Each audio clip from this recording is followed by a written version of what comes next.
Okay, welcome to part 2 of how to paint Nerf Blasters. As you can see, we've got everything ready to go. I've put the voltmeter on this there, so it looks roughly like the ammo counter on an M41 pulse rifle. And we've got everything ready to get painted. The only thing I've really got to do now is take that off there so this sits flush with the battery tray. Whoops. So before I start painting, a quick word about colour choice. When you're going to paint something, it kind of helps. This isn't about the colour choice as to what colour you're going to paint your blaster. It's about how to get the best results from the undercoat you're going to use and the top coat, really. This is, if you've seen Aliens, you know that these are black and grey, so the undercoat for this is going to be black. There's very little point me actually undercoating it white because that will make the colours lighter. And as this is an attempt at getting something like, what's supposed to be a real firearm, I want the colours to be dark and realistic looking. So I'll put up a picture, just so if you haven't seen Aliens, you know what an M41 is supposed to look like. It's basically black and grey with weathering, so because it's black, we're going to undercoat it matte black. Whichever paints you use, it's not really all that important as long as they're decent quality.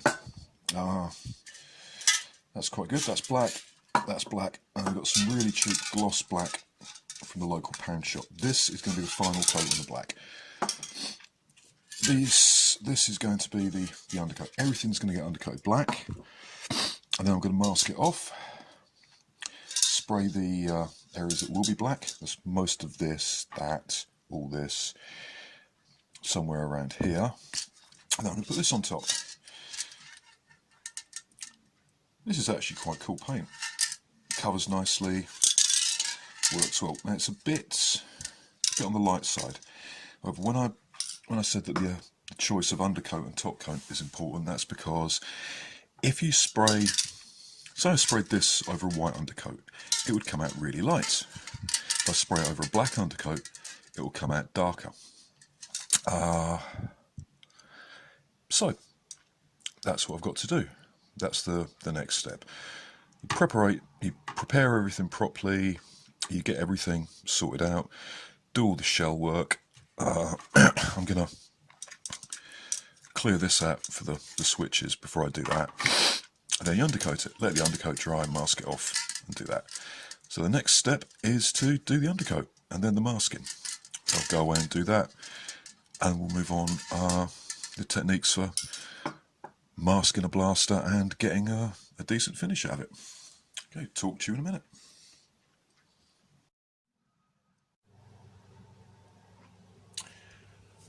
Okay, so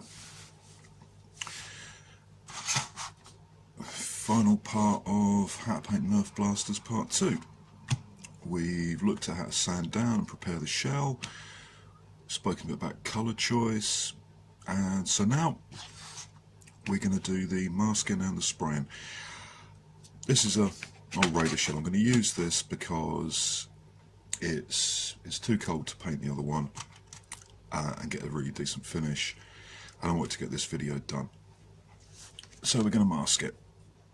Assume I've already sanded this down. Bear with me. So we're going to use some Tamiya tape for the initial masking. I'm sorry about the focus. And we're going to assume I want to paint this part here purple. So we're going to mask off down here and around there. This is a sculpting tool for modelling. I find it really useful for getting the masking tape into the creases. That's quite important because if you don't get that bit right, you're quite likely to get bleed through. So first off, I'm going to take some tape and we're going to put it on here. Pair of tweezers, and we're going to lay it nice and firm into the gap. And we're going to smooth it down, close as possible to the edge as you can get it.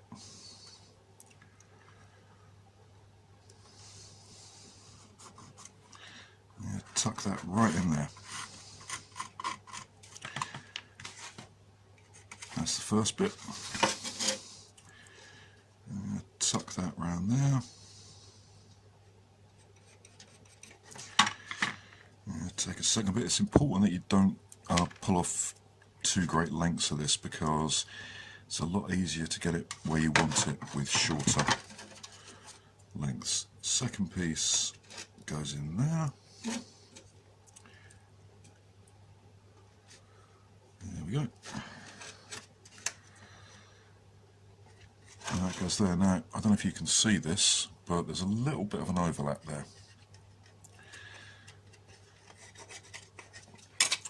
So what we're going to do later on is going to use our fresh bladed modelling knife to tidy this up. And that's basically all there is to the first part of the masking.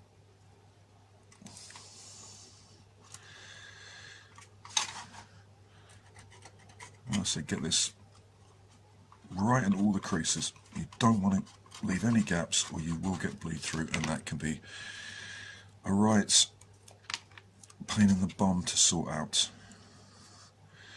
In fact, one tip, if you can find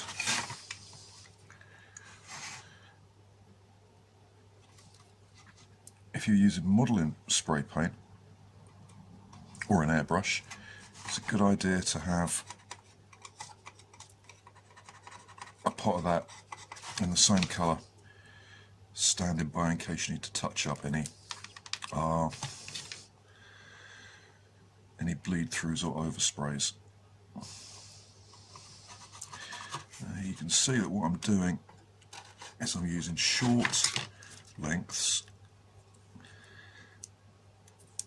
and I'm not being too careful about bits like this, because we'll take those off in a moment.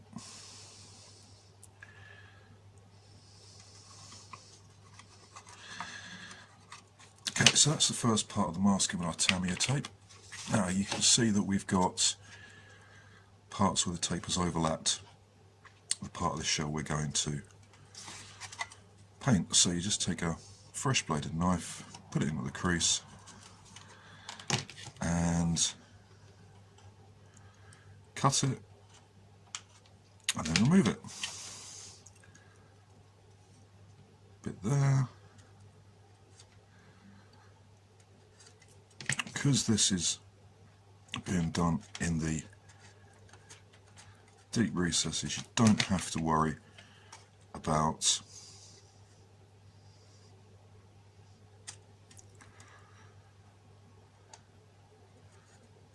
putting marks on your blaster shell. It won't show up, it's right in the bottom. A little bit more there, like that.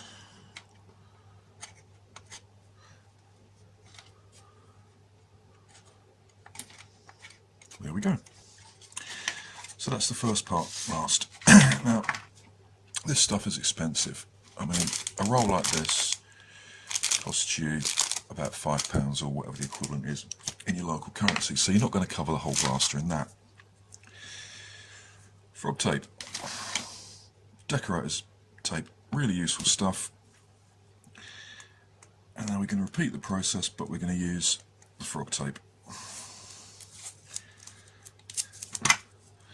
Again, relatively short lengths, and make as certain as you can that you don't leave any gaps. That's where this is useful. You can use this to push down into any gaps and make sure that you're not going to get any areas where the paint can seep through, because paint has a terrible tendency So you're going to push that right in there.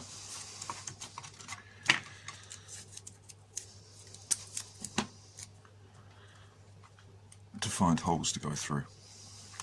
It's terrible like that. Okay, so that's that. Now, this stuff is also quite expensive, and you're not going to want to cover the whole of your blaster with that. So, paper.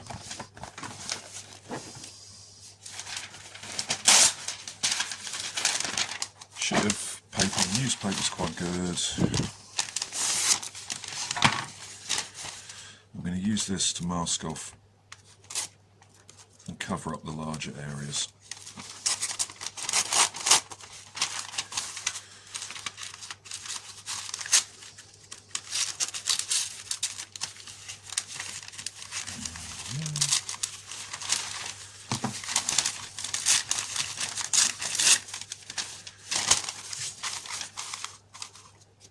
I'm going to use more of the decent quality tape to ensure that it doesn't leave, there's a theme here, isn't there, any gaps for the spray paint to get through.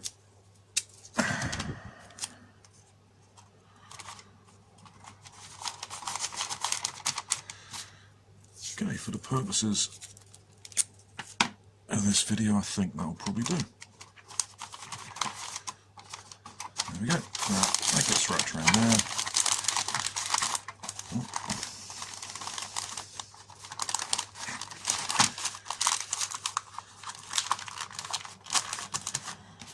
A little bit of tape on there to hold that shut.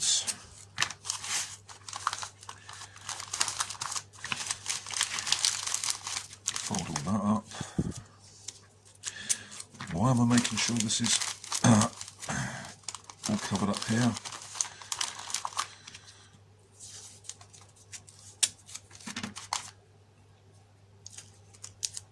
Experience. If you leave anywhere, I mean, you may think paint's going on that side, there's no way it'll get through. Oh, in the course of painting your blaster, you may have to tilt it. And if there's, I'm not going to bother with that, that'll be covered up. And if you're tilting it up, there's a chance that your spray paint is going to go through. So, I'm going to use this because I like the colour. I haven't got a pot of this, but there is a hack for that. There is a sort of life hack. What you do, you just spray some paint into the bottom, there. And then you can put that on with a brush, you see that's nice and right, to cover up any mistakes.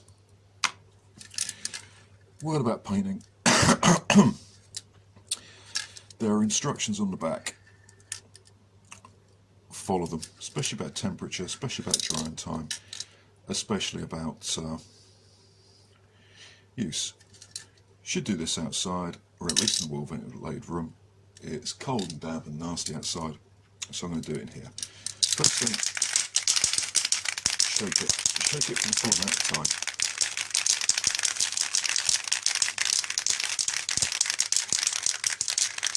And this is the one bit. And now we're going to paint. The instructions say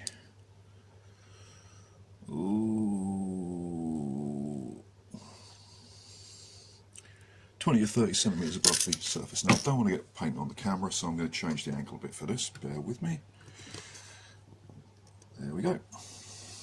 Get all this out of the way. 20 or 30 centimetres is about here. Light coats.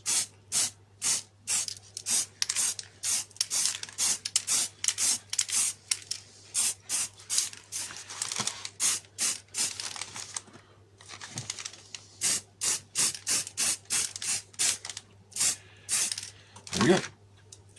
Light coat. Now, this hasn't been properly sanded, so it's not going to be a perfect finish. Anyway, one thing about the tape, the masking tape, is that if you leave it on until the paint you've applied is completely cured, you'll have ridges. So you've got to leave it on for about 20-30 minutes and then take it off. So I'm going to do that, let this dry for 20 or 30 minutes, come back and we'll look at the result. Okay, the paint is touch dry, so now we're going to see what we've got. Rip that off. Then we can take all this off. And then we use the end of our sculpting tool to peel this off here.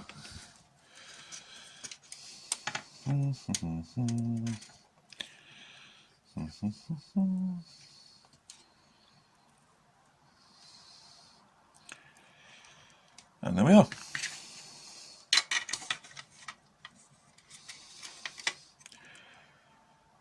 That's pretty good. Yeah, I'm happy with that. A little bit of bleed through down there. None here. None up here. So what we're then going to do, if we're going to continue this, you can see incidentally why you have to sand your blasters. This isn't even, it's a bit lumpy there. But, you know, to show you how you mask up and get a decent finish.